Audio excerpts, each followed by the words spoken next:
Welcome to Campfire Stories. Welcome back to the fire, friends. Tonight's Newfoundland tale is one you may know in your own bones, even if you have never heard its name. Because on the rock they have a name for a terror that visits people all over the world in the dead of night. And once you have heard it, you will never forget it, and you may find yourself glancing at the dark corner of your own bedroom tonight. They call it the Old Hag. The Old Hag. Marty, just the name of it puts a shiver in me. What is she? Here is how it comes, Carol. You are asleep in your bed in the night, and you wake, or you seem to wake, and at once you know something is terribly wrong. Because you cannot move. Not a finger, not your head, nothing.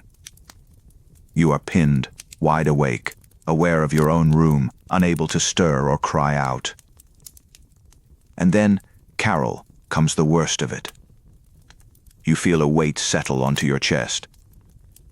A crushing, pressing weight, growing heavier until you can barely breathe. And you become certain, with a dread beyond all reason, that there is someone in the room with you. And you look, and sitting on your chest, holding you down, is a hideous old woman, a hag, glaring into your face. Oh, Marty? Stop. That is horrifying. Awake, unable to move, and a witch sitting on your chest, crushing the breath out of you.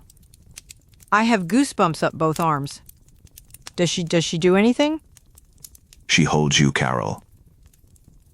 She presses down and steals your breath and fills you with a terror you cannot describe, and you strain with everything you have to move, to scream, to break free, and you cannot, and it seems to go on and on. And then, at last, something gives. You jerk awake for real, your body suddenly your own again, your heart slamming, and you sit up gasping in the dark, drenched in sweat, and she is gone. On the rock, they have a phrase for it. Carol, plain, and chilling. They say the old hag was on you. Or simply you were hagged. You were hagged. Marty, and this happens to real people, not just in a story. This is a real thing on the island? It is very real, Carol, and this is what makes the old hag so remarkable. This is not a spooky tale someone dreamed up. It is a genuine folk belief, so common and so consistent in Newfoundland that a scholar named David Hufford went there and studied it and wrote a whole book about the terror that comes in the night. Because all over the world and all through history, ordinary people have had this exact experience. The waking, the paralysis, the crushing weight, the sense of a presence, the figure on the chest. Every culture has a name for it.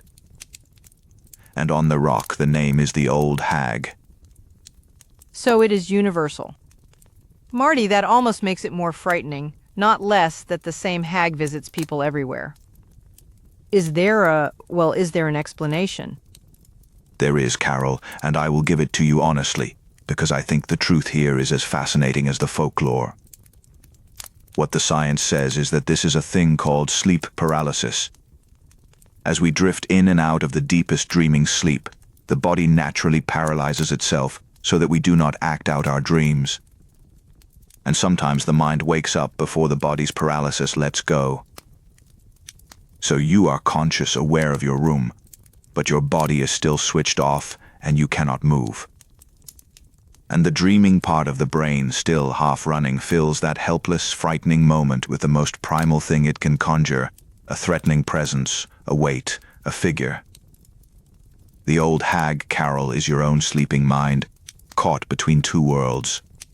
Your own mind caught between sleep and waking. Marty, that is extraordinary. So there is no witch at all. And yet that does not make it feel any less real when it happens, does it? Not one bit, Carol. And that is the wisdom hiding in the folklore. Because here is the thing. Knowing it is sleep paralysis does not stop the terror. People who understand the science perfectly well still wake up hagged, still feel the weight, still see the figure, still cannot move, and are still frightened out of their wits. The experience is completely real, whatever we call it. And so I have a deep respect, Carol, for the old Newfoundland folk who did not have the science, but who had something almost as good.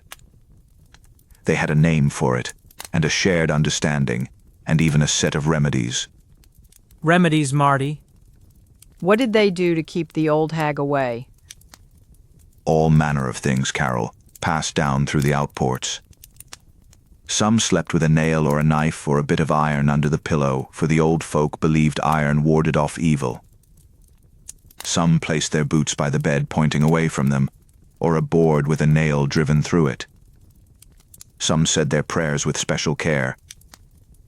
And there was a darker piece of it too, Carol, for it was believed that a person could send the old hag onto an enemy, could call her down on someone they wished ill by saying the Lord's Prayer backward. So the hag was not only a terror of the night. She was, in the old belief, a weapon that a bitter neighbor might turn on you. A neighbor could send the hag on you? Oh, Marty, that is the folklore turning properly sinister. So which is it, in the end, the science or the witch? It is both, Carol, and that is exactly why I love this one. The science tells us what is happening in the sleeping brain, and it is true. But the folklore tells us what it feels like, and that is true too, truer in its way, because the feeling is the real thing, the ancient primal terror of being helpless in the dark with something pressing down. Our ancestors on the rock and everywhere met that terror the only way people can meet a thing they cannot escape. They named it, they shared it, and they laughed at it a little in the daylight, and passed the name to their children, so no one would ever have to wake up alone and think they were the only one.